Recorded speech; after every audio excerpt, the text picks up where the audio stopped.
when Colin and Jenny told us themselves, like, this place is going to be a little bit more difficult than everywhere else. So if you're expecting your typical mission work in Jerusalem, this is not it for you. And I was like, okay, this might be it.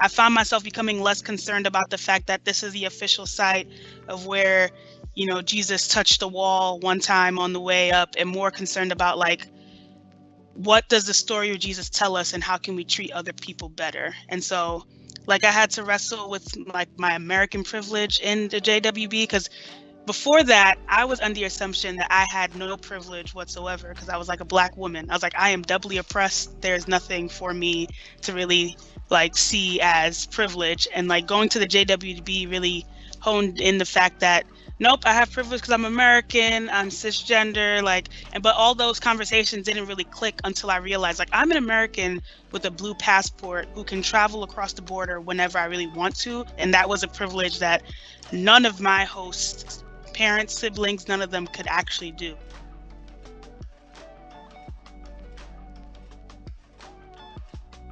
I remember, like, my junior year of college, there was, like, a protest about, like, how Israelis treat Palestinians. I remember I literally said out loud, like, well, I don't know enough about that to really form an opinion. So I just kind of, like, wiped it out of my brain.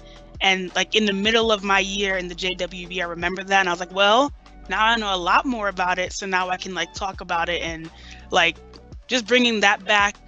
Sometimes you can't really do anything about it. All you can do is sort of, like, hear it and sort of bear witness to it and let them know, like, they are seen and they are a person, and this is the thing that they went through, and it sucks. Because, like, we couldn't solve the Israel-Palestine crisis, no matter how much we tried to talk about it. So the only thing we could do is sort of be there and witness it, and, like, come back and tell others about it. And, like, I miss it a lot, the sense of community that I had in my Yagam year in Palestine, just because, like everybody, it was like the whole family thing. Like, I never felt like I was excluded from anything. It made me realize how good people could be, because, like, it was always like their first move was to go make other people feel welcome. And that wasn't something I was really used to.